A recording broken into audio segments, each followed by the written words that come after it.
Hello, beautiful art friend. It's Kelly Folsom here, and I want to welcome you back to another Art Life Conversations podcast. Happy New Year. I hope you all are having an amazing start to 2024. This is just going to be a very honest, open, and kind of raw sharing with you about my experience in 2023 in hopes that it supports somebody out there who is listening. So the title of this podcast is How to Get Out of a Rut, My Rut Nightmare in 2023. So I really want to talk about this because you may have noticed, and you may have been wondering, like, what happened to Kelly? Where is her podcast? And I've had several of you asking me, are you going to record any more podcasts? And, so here's the thing. Yes, I am. I'm back. I'm back, but most people know me and I have known myself to be a high achiever, right? A go getter and a big doer. And always, following through and finishing and, doing what I say I'm going to do and all those things. Well, 2023 kind of threw me for a major loop. So I want to share that with you and also perhaps, give you some tips, like if you yourself are in this place right now. I'm not a psychologist. I'm not a therapist, although I've had plenty of help from psychologists and therapists. And so, what does a rut look like? Well, I think a rut can range anywhere from a smaller rut where maybe you just are having an off day, maybe even an off week. But what happens whenever you're having like an off year? And it feels like everything is kind of an uphill battle and things are just not going your way and you don't know what to do about it. That was my year in 2023, and it was incredibly frustrating. And I really, in a way, was not sure if I was ever going to come to the other side of it. In a way, I was not sure if I could get out of like this sort of black hole that I had found myself in. And I didn't share a lot about this, publicly, but it started to affect me, right? It started to affect my performance. I was losing massive desire. I was losing desire to do, a lot of the things that I have been so filled with purpose and desire to do, like this podcast, right? So a lot of things, I ended up dropping the ball on. I ended up, just letting go of. So I think whenever we get into a rut, that's sometimes a lot of what starts happening is avoidance, and just not being able to like summon up the motivation, right? Summon up the desire or the drive to really do those things that, are important to us, that bring us joy and fulfillment and purpose and happiness, um, and that could be like you creating your art, right? Maybe you're finding yourself right now in that kind of place, like not having motivation to get to the easel and keep learning and keep growing and keep creating. So I think how to get out of a rut kind of depends on like how major is the situation and how long has it been going on. I think sometimes from my experience, what I've learned is that ruts can be caused from a number of different things. For me, I had what I perceived to be a very big failure in my business in 2022. And as a high achiever, it took me a really long time to really fully pick myself back up from that. Like I felt like I had just made such a big mistake and so many mistakes. and had such a big failure. And I just took it really, really hard. I made it even worse on myself. Like I beat myself up for it. I started, worst case scenarioing everything, catastrophizing everything. And the more and more that went on day to day, and it was like an ongoing daily battle for me. And some days I felt like I, was winning. And then a lot of days it was just like, oh, I cannot do this anymore. But the longer that went on, the more that I was avoiding, the problems, avoiding the truth of what was going on. And the more that I was shaming myself and beating myself up for those, mistakes, so-called mistakes, the worse it got, right? Like the worse that the rut got. So sometimes the rut starts out, maybe it's like a crisis, which was the case for me, or how I perceived it to be was a crisis. And instead of being able to like really get in there and deal with it properly, I just made myself bad and wrong and shamed myself and beat myself up. I don't know if you can relate to that. Let me know in the comments below if you've experienced this. So the longer that went on, the longer that I stayed in that mindset, right? And the more I gave power to that negative thinking and to that inner critic and to looking backwards, right? To looking backwards at what had happened, the deeper and deeper that rut became, and the harder and harder it became for me to pull myself out of that rut. So I do think there has to be, sometimes there's a period of like, if you've gone through something really painful, really disappointing, really painful, really hurtful, whether somebody else was the cause of it or you were the cause of it or both, sometimes I think there is definitely a period of, convalescing from that and trying to recover from that and needing some of that downtime, to really process things and try to heal, right? And try to forgive, so if you yourself are finding yourself in a rut, the first tip I would say is like, really, of course, looking at like what happened that created this rut, and am I perpetuating the rut and making it go deeper and last longer, right? So it's kind of like you're already hurting, you're already disappointed, and then what are the ways perhaps that you are beating yourself up and actually making that so much worse on yourself. So you really do have to, I think, first get clear on, like what created this and how did I react? How am I still reacting that is perpetuating the rut, right? Because I firmly believe we are the ones creating our own reality every single day. And sometimes that's a hard thing to accept, sometimes it's hard to look in the mirror and go, well, I created this for whatever reason, and it's an invitation here for me to look at this honestly, deeply. And so that I think is the first step, for me last year, the thing that really I had to do, or not had to, well, I had to do if I wanted to get myself out of this kind of dark hole that I was in my heart and in my mind, is I had to get a lot of help, so I had to start really digging in deep and looking honestly at myself. I got support and help from coaches and mentors. I got support from therapists.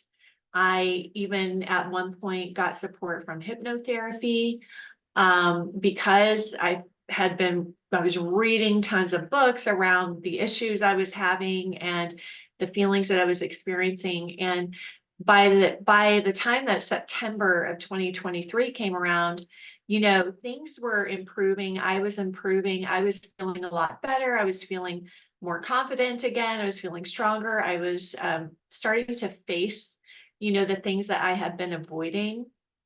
And these are things that have been areas in my life that have been issues from childhood, right? So a lot of the times the things that we're facing, they've been with us for a long time. And for me, they all just kind of really came to the surface, and I believe that they came to the surface for my highest good, right? For the my highest good in this life. And so now looking back, I'm like so grateful. I am so grateful for everything that happened, for the mistake that happened, for the loss that happened, in my business, and for going through that whole experience, because it really had me kind of look down inside and kind of look at this kraken, in the stormy sea, and really be able to befriend, that those shadows, really befriend them and really look at them honestly. And I needed a lot of help in order to be able to do that, because I was so much in my ego, and I was so much in judging myself and criticizing myself. And so I really needed an outside perspective to help me with that. There's a phrase that says that, you can't see the label of the jar that you're in, right? Or, can't see the forest from the trees. And sometimes we do find ourselves in that position where we've lost poise, and we are in, whatever negative mindset that we're in, and we really cannot think clearly about the situation. And so for me, that's what I did in 2023. I just dug in so deep, even though I was frustrated, and I kept thinking to myself, oh, but I've already dealt with all of this stuff, and here it is again. Here is all of my scarcity issues that have been with me since I was 7 years old, since, probably, yeah, 7 years old, since my mom, got divorced from her second husband. Here I am dealing with all of these fears of loss and abandonment, and of distrust, right? And distrust of other people, and resentment. Here's all these things, that I felt like I had gotten a handle on, and they reared their head, and said, nope, we're still here. There's another layer, right? There's another layer here. And so it was really a kind of a shock invitation, but a beautiful invitation for me to dig in deep and really look at these things. So if you are finding yourself in a severe rut like I did, I would invite you to consider, really, getting some help, reaching out and getting help. The reason why I ended up doing the hypnotherapy was because I felt like things were really starting to turn a corner. I was starting to turn a corner, and I still felt like there is some kind of block that I couldn't quite put my finger on. And so that's why, I reached for trying hypnotherapy for the first time. Um, and that's the other thing I'll say is, if you're going through a dark time, if you're going through a hard time, please know that you're not alone. Please know that, we're all human. We're all, these beautiful, wonderful spirits in these human bodies having a human experience. And you're not the only one that's ever gone through these things. So it's really important not to just isolate yourself. It's really important to try to find people who you can reach out to that can be an unbiased support, right? I think that's the other important thing. Sometimes we want to reach out to family or friends or our partners, and I think in a lot of ways that they can comfort us and they can support us, but they also love us so much, and they really don't want to see us suffer, right? And sometimes we do need to go through that suffering. We do need to experience all of that, and come out the other side on our own, having our own awareness, having our own, awakening through that experience. So while friends and family and partners are such a beautiful thing, I'm so fortunate to have like the best partner on the planet, you know. Um, I have so much gratitude for him. And there was just no way that he would have been qualified, you know, to support me in the way that I needed through last year, through most of last year, not all of last year, but most of last year. So I think that's just the most important thing, especially if you are finding yourself in a really, really deep, severe rut, and it's, you know, perhaps turning into anxiety as it was for me. Maybe it's starting to turn into depression. You know, I think in those cases, it's really important to reach out and get some professional support. So of course, it's great, like, if we're in more of a smaller rut, something that's only lasting for a few hours or a few days, for example. Um, Obviously, I think, you know, it's wonderful if we can pull ourselves out of that quicker, right? How to get ourselves out of a rut quicker. I think that that is, you know, fantastic if you can do that. And I think if the situation is not as deep as it was for me. Like I said, these things were very old wounds from, you know, way back when, from way back in childhood.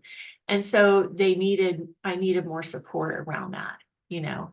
But if you're finding yourself kind of in a smaller rut, which can even happen in a day, right? In a single day, like things can just throw us off. We can get ourselves kind of in a funk. We can find ourselves not feeling motivated, you know, and those kinds of ruts, you know, are easier to handle, easier to deal with. But for this podcast is for the people who are experiencing that severe rut. You know, the top thing I could recommend is just get support, and listen to your intuition, you know. So I kept feeling like, you know, maybe I should try the hypnotherapy I tried was RTT therapy with the RTT therapy that is was created by Marissa Peer. And so I kept thinking, you know, maybe I should give that a try. Maybe I should give that a try. I kept, you know, thinking about it, and it would pop up in my mind every now and then. But then I would dismiss it and think, well, I don't know that works, or I don't know that I believe in hypnotherapy, and I don't want people to know that I did that. Right? You know, none of us really like looking weak, right? Our ego really fights that. Our ego really fights looking weak, or you know, feeling embarrassed, or you know, being at risk for being judged, especially, you know, by people close to us. And so I kept kind of resisting that intuition that was trying to get me to do that thing. So finally I was like, okay, I'm going to do this thing. And I have to tell you, it was so the right thing for me to do. So I had 4 sessions, and after the first session, I felt just immediately like something immediately was lifted. And it's not magic, you know, it's not magic, but it is a process that really worked for me. And it really helped me kind of connect, like, what are the things in my past that are connected to what I'm experiencing now. And so that's really what the process was kind of looking back through the hypnotherapy, and being guided, you know, and just being able to see like, oh my gosh, you know, this situation really was very traumatic for me, and I made it mean, you know, whatever I made it mean, and that's still impacting my life today. So, you know, one thing I'll say about, you know, the RTT therapy is like, it's not magic. It's not woo woo. I mean, it is like a really great process of just kind of uncovering in your subconscious mind, um, you know, and it's not like things that you maybe wouldn't otherwise remember. All of the memories that surface for me were all memories that I have thought about before. memories that I do remember those things happening, and I do remember them being painful. And at the same time, as an adult, it's like my logical mind was like, oh, but that really wasn't that big of a deal, is how I looked at it, in my rational mind as an adult, just not realizing like, no, actually, to that little girl, that was a huge freaking deal. And my subconscious mind made it mean so much and kind of programmed all this stuff into me at that early age, because we're just so young and our mind is so impressionable. And those things can last, decades. Obviously, they did for me. And so, anyways, I'm sharing that with you. So to share that, if you're feeling like intuitive guidance, if you're feeling like, maybe I should look into this, or maybe I should try that, to get some support with this like severe rut that I'm in my life, I would just recommend listening to that. I really do believe that we are divinely guided and divinely protected if we only will listen to those things. So I'm so happy that all of you are here, and I'm looking forward to this year immensely. I know that it's going to be phenomenal, and I'm so excited to support you further on your journey too. So this is my first podcast back in 2024, after the shit show that was 2023 for me. And I say that to be funny. I hate to say that anything in my life has been, a shit show, but it was a really challenging year, and I have heard from many of you as well that 2023 was a very challenging year for you too, and you might still be in that place, struggling. And so I just hope that, if anything, I hope that this has shown you that, none of us really have it all together or have a perfect life. I know sometimes my students will say, oh, we think you're perfect. It's like, no, that's not true. And so I hope that it supports you in that way. I know sometimes with social media, and if we don't really know what that other person what's going on with that other person deep inside, it's easy to kind of feel like, oh, there's just something wrong with me and everybody else has it all together, and I just don't think that that's ever true. We're all, like I say, we're all human, like there we go, being human again. We all have, our light inside of us. We all have shadow inside of us. We all have, experiences in our life that perhaps have wounded us very deeply. So anyways, I hope that this supports you. Super excited to kick off this new year and return to the Art Life Conversations podcast. I would love to hear from you. You can leave me a comment below. You can email in at info@artlifewithkelly.com. It's Kelly with an I, okay, not Y. And let me know what you thought about this podcast. How did your 2023 go? Did me sharing this support you? I mean, that's why I'm here. I'm not here just to hear myself talk. I'm here to try to serve artists and support other artists. So I would also love to hear from you, like, how can this podcast support you and serve you? What are the challenges that you're facing right now in your art life? So that I can, do my best service to you. So please let me know in the comments below what that is, or send a private email to info@artlifewithkelly, so that I can get that message if you don't want to publicly, talk about it. All right, everybody, wishing you all happy creating, and bye for now.